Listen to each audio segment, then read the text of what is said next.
नमस्कार मित्रों, मैं सुनील यादव गोरखपुर उत्तर प्रदेश से आप सभी का आपके अपने इस YouTube चैनल पर हार्दिक स्वागत और अभिनंदन करता हूं।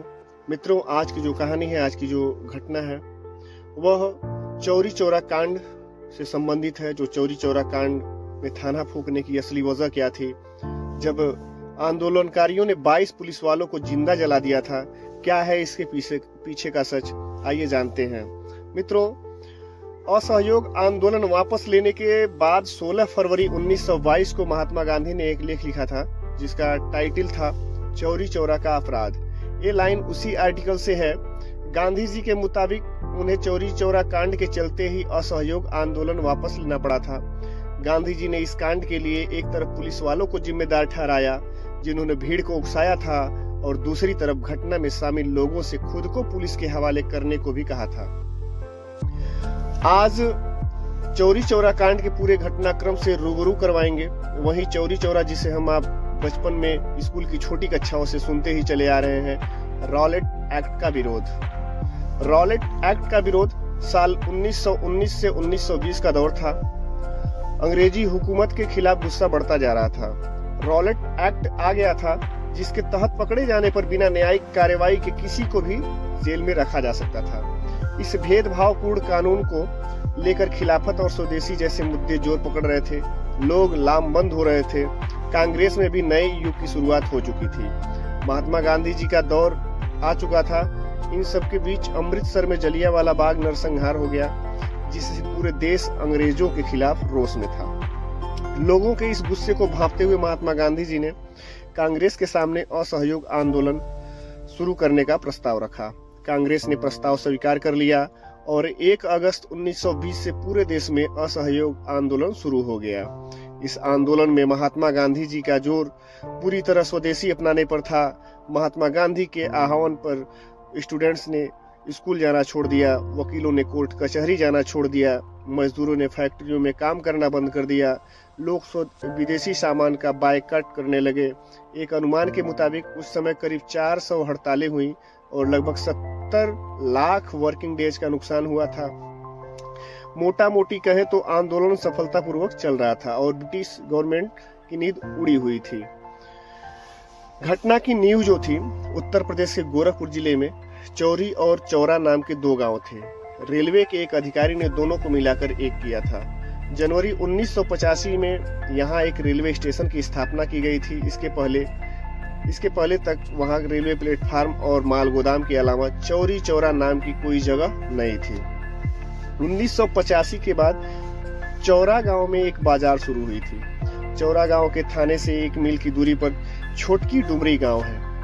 जनवरी 1921 में इस गांव में कांग्रेस के वॉलंटियरों के एक मंडल की स्थापना हुई। शुरुआत में वॉलंटियरों की भर्ती में बहुत तेजी नहीं थी, लेकिन फिर गांधी जी ने असहयोग आंदोलन को मुसलमानों के खिलाफत आंदोलन के साथ मिला दिया। गांधी जी का ये डिसीजन ऑर्गेनाइजेशनली काफी ठीक साबित हुआ। अब बड़ी संख्या में मुसलमान भी इस आंदोलन में शामिल होने लगे थे। जनवरी 1922 में चौरा के रहने वाले लाल मोहम्मद साई ने गोरखपुर कांग्रेस खिलाफत कमेटी के हकीम आरिफ को डुमरी मंडल के लोगों को संबोधित करने के लिए बुलाया। हकीम आरिफ ने मंडल के लोगों से कहा कि कपास की खेती करो और उसका सूत काटो और उसी के बने कपड़े पहनो। स्वदेशी आंदोलनों में जुड़ने वालों को कई कस्में खिलाई जाती थी। उन्हीं में से एक कसम ये भी थी कि खद्दर पहनने की। आरिफ ने लोगों से कहा कि अपने झगड़े खुद निपटाओ, पुलिस के पास न जाओ, और कई बातें कहीं। कार्यकर्ताओं से चंदा और चुटकी जमा करने को कहा। स्वराज आने के बाद लगान बहुत कम देना पड़ेगा, ये भी कहा। इसके अलावा आरिफ ने संगठन में कुछ पदाधिकारी नियुक्त कर दिए और वापस लौट गए। यहाँ चुटकी का मतलब समझ लीजिए। दरअसल आंदोलन के समय गांधी जी ने सभी देशवासियों को सलाह दी थी कि वे रोज अपने खाने के अनाज में से सिर्फ 1 मुट्ठी देश के लिए अलग रख लें, जिसे बाद में कांग्रेस के स्वयंसेवक घर घर जाकर इकट्ठा कर लेते थे। इसे ही चुटकी कहा जाता था। ये चुटकी जमा किया गया अनाज आंदोलन के समय स्वयंसेवकों के काम आता था। हकीम आरिफ के जाने के अगले दिन से ही मंडल में स्वयंसेवक शामिल करने का काम शुरू कर दिया गया था। चौरी चौरा की घटना से लगभग 10-12 दिन पहले डुमरी के करीब 30 से 35 वॉलंटियर्स ने मुंडेरा बाजार में धरना दिया। इस बाजार का मालिक था संत बख्श सिंह। संत बख्श के आदमियों ने वॉलंटियर्स को बाजार में खदेड़ लिया। वॉलंटियर्स ने तय किया कि अगली बार वे और ज्यादा संख्या में आएंगे। इसके बाद वॉलंटियरों की संख्या बढ़ाने पर काम किया गया। जब संख्या 300 से ज्यादा हो गई तो उनकी फिजिकल ट्रेनिंग भी शुरू कर दी गई। इसकी जिम्मेदारी ली एक रिटायर्ड फौजी भगवान अहिर ने। भगवान अहिर प्रथम विश्व युद्ध में ब्रिटिश सेना की तरफ से इराक में लड़ा था। मुख्य घटना से करीब 4 दिन पहले कांग्रेस के मंडल कार्यकर्ता डुमरी में एक बड़ी सभा आयोजित करते हैं। सभी वॉलंटियरों को यह निर्देश दिया गया था कि अपने साथ भीड़ लाओ। संख्या कम हुई तो पुलिस पिटाई कर सकती है, गिरफ्तार भी किया जा सकता है। सभा में करीब 4000 लोग शामिल हुए। गोरखपुर से आए कुछ नेताओं ने अपने भाषण में गांधी और मोहम्मद अली की बातें की। लोगों से उनकी बात बताई गई राह पर चलने की अपील की। सभा खत्म हुई तो एक बड़े से चरखे के साथ तहसील दफ्तर, थाना और बाजार के आसपास एक बड़ा जुलूस निकाला गया। इस बार किसी ने कोई रोक टोक नहीं की। इस सभा की सफलता से उत्साहित कार्यकर्ताओं ने दूसरे दिन यानी 1 फरवरी दिन बुधवार को फिर से संत बख्श की मुंडेरा बाजार में धरना देने का मन बनाया। करीब 60 से 65 वॉलंटियर नजर अली, लाल मोहम्मद साईं और मीर शिकारी की लीडरशिप में बाजार पहुंचे, लेकिन संत बख्श सिंह के आदमियों ने एक बार फिर उन्हें डांट डपट कर भगा दिया। लेकिन वापस जाने से पहले इन कार्यकर्ताओं ने संत बख्श सिंह के कर्मचारियों को चेतावनी दी। कहा कि शनिवार को वे और भी ज्यादा लोगों के साथ आएंगे, फिर उनसे बात करेंगे। 4 फरवरी 1922 का वो दिन था, शनिवार का दिन था। वह सुबह 8 बजे लगभग 800 लोग एक जगह जमा हुए। चर्चा हो रही थी कि बदला कैसे लिया जाए। इधर चौरा थाने के दरोगा गुप्तेश्वर सिंह को इस मामले की खबर थी। उसके मुखबिरों ने उसे बताया था कि इस मीटिंग में कुछ अहम फैसले हो सकते हैं। सो गुप्तेश्वर सिंह ने गोरखपुर से अतिरिक्त सिपाही बुला लिए थे, जिनके पास बंदूकें भी थीं। मीटिंग में भी अपने कुछ आदमियों को भेजा था। कार्यकर्ताओं को समझाने की कोशिश की गई, लेकिन कार्यकर्ताओं ने बात नहीं मानी। तय हो गया कि मुंडेरा बाजार को बंद कराया जाएगा। खतरा जो भी हो, सभी कार्यकर्ता इसके लिए तैयार थे। कुछ ही देर बाद सभा ने एक जुलूस की शक्ल ली कि जय के नारे लग रहे थे। भीड़ चौरा थाने की ओर बढ़ रही थी। लोगों की संख्या लगभग 2500 से 3000 तक हो गई थी। रास्ते में उन्हें संत बख्श सिंह के यहाँ काम करने वाला कर्मचारी अवधू तिवारी मिला, वही जिसने उन्हें पिछली बार मुंडेरा बाजार से भगाया था।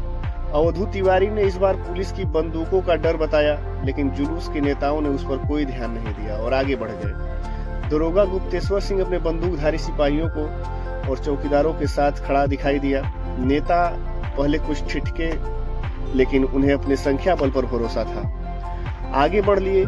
इलाके के जमींदार सरदार उमराव सिंह के मैनेजर थे हरचरण सिंह।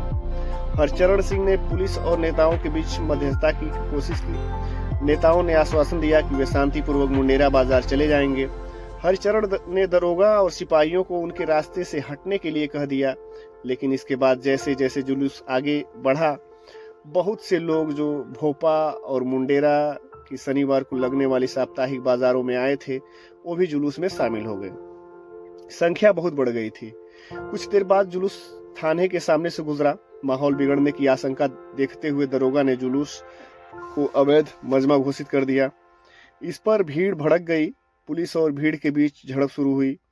उसी दौरान थाने के एक सिपाही ने बड़ी गलती कर दी। सिपाही ने एक आंदोलनकारी की गांधी टोपी उतार ली, उसे पैर से कुचलने लगा। उस दौर में गांधी टोपी और महात्मा गांधी भारत की आजादी के सिंबल माने जाने लगे थे। गोरखपुर के पास के इस पिछड़े इलाके में गांधी को लेकर यहाँ तक बातें चला करती थीं कि वो चमत्कारी हैं। उस वक्त के लोकल अखबारों में ऐसी कई घटनाएं छपती थीं जिनमें गांधी के चमत्कार की बात होती थी। किसी को शारीरिक मानसिक कष्ट होता तो कहा जाता गांधी बाबा उसे उसकी करने की सजा दे रहे हैं। गांधी के नाम का जब भी किया जाता था, लिहाजा गांधी टोपी को पैरों तले रौदे जाते देखा आंदोलनकारियों का पारा 7वें आसमान पर पहुंच गया। आंदोलनकारियों का विरोध और तेज हो गया। हालात से घबराकर पुलिस वालों ने जुलूस में शामिल लोगों पर फायरिंग शुरू कर दी। गोलीबारी में 11 आंदोलनकारियों की मौत हो गई और कई अन्य घायल हो गए। फायरिंग करते करते पुलिस वालों की गोलियां खत्म हो गईं। वो थानों की तरफ भागे। गोलीबारी से भड़की भीड़ ने पुलिस वालों को दौड़ाना शुरू कर दिया। पुलिस वाले थाने पहुंचे। कहा जाता है कि भीड़ से बचने के लिए पुलिस वालों ने खुद को लॉकअप में अंदर से बंद कर लिया। तभी कुछ आंदोलनकारियों ने किसी दुकान से केरोसिन तेल का टीन उठा लिया और थाने पहुंचकर और घास पतवार रखकर थाने में आग लगा दी। दरोगा गुप्तेश्वर सिंह ने भागने की कोशिश की तो भीड़ ने उसे भी पकड़ आग में फेंक दिया। दरोगा के अलावा सब इंस्पेक्टर पृथ्वीपाल सिंह, बशीर खां, कपिल देव सिंह, लखई सिंह, रघुवीर सिंह, विशेषर यादव, मोहम्मद अली, हसन खां, गदा बख्श खां, जमा खां, मंगरू चौबे, रामबली पांडे, कपिल देव, इंद्रासन सिंह, राम लखन सिंह, मर्दाना खां, जगदेव सिंह, जगई सिंह को भी आग के हवाले कर दिया गया। उस दिन अपना वेतन लेने के लिए थाने पर आए चौकीदार वजीर, घिसई, जथई और कतवारू राम को भी आंदोलनकारियों ने जलती आग में फेंक दिया। कुल मिलाकर 22 पुलिस वाले जिंदा जलाकर मार दिए गए। किसी तरह एक सिपाही मोहम्मद सिद्दीकी वहां से भागने में कामयाब हो गया। वह भागता हुआ पड़ोस के गौरी बाजार थाने पहुंचा, लेकिन वहां के दरोगा नदारत थे। उनकी गैर मौजूदगी में मोहम्मद जहूर नाम का एक सब ऑर्डिनेट थाने के इंचार्ज की जिम्मेदारी संभाल रहा था। जहूर को सिद्दीकी ने सारा घटनाक्रम बताया। उसने जनरल डायरी में केस दर्ज कर लिया।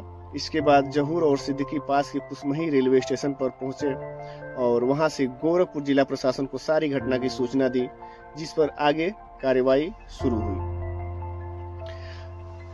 चौरी चौरा कांड में पुलिस ने सैकड़ों आंदोलनकारियों पर केस दर्ज किया था। केस की सुनवाई गोरखपुर जिला कोर्ट में हुई थी। पुलिस रिपोर्ट के मुताबिक इस दंगे में करीब 6000 लोग शामिल थे, जिनमें से करीब 1000 लोगों से पूछताछ की गई और आखिर में 225 लोगों पर मुकदमा चलाया गया। वॉलंटियरों के एक खास लीडर रहे मीर शिकारी को सरकारी गवाह बनाया गया और वहां के सेशन जज H.E. होल्म्स ने 9 जनवरी 1923 को अपना फैसला सुनाया था।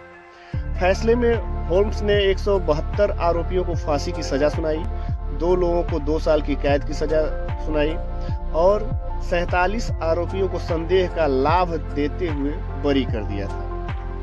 गोरखपुर जिला कांग्रेस कमेटी ने जज के इस फैसले के खिलाफ इलाहाबाद हाई कोर्ट में अपील दायर की। मामले की पैरवी कांग्रेस के बड़े नेता और वकील मदन मोहन मालवीय कर रहे थे। केस की सुनवाई की थी हाई कोर्ट के 2 जज, चीफ सर ग्रीमउड पियर्स और जस्टिस पिगाट। इस फैसले में 19 आरोपियों को फांसी की सजा सुनाई गई और 16 लोगों को काला पानी भेजने का आदेश दिया।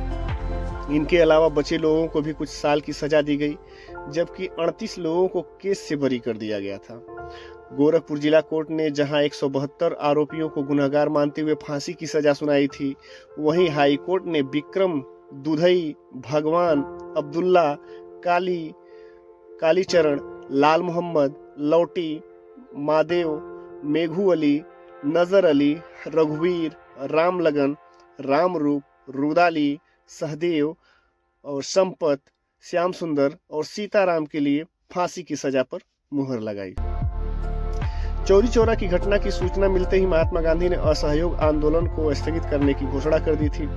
यह घोषणा अधिकांश आंदोलनकारियों को स्तब्ध करने वाली थी।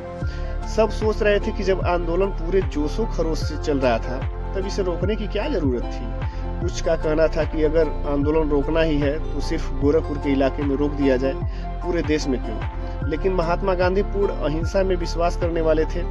उनके लिए यह घटना बेहद दुखदायी थी। यही वजह थी कि उन्होंने आंदोलन पूरी तरह रोक दिया था। मित्रों, यह थी चौरी चौरा कांड की पूरी घटना। अगर एक पूरी कहानी सुन चुके हैं तो लाइक, कमेंट और साथ ही साथ शेयर जरूर कर दीजिएगा। अगर आप लोगों ने इस चैनल को सब्सक्राइब नहीं किया तो आप लोगों से मेरा विनम्र निवेदन है कि चैनल को सब्सक्राइब जरूर कर लीजिए। इसी के साथ धन्यवाद, नमस्कार।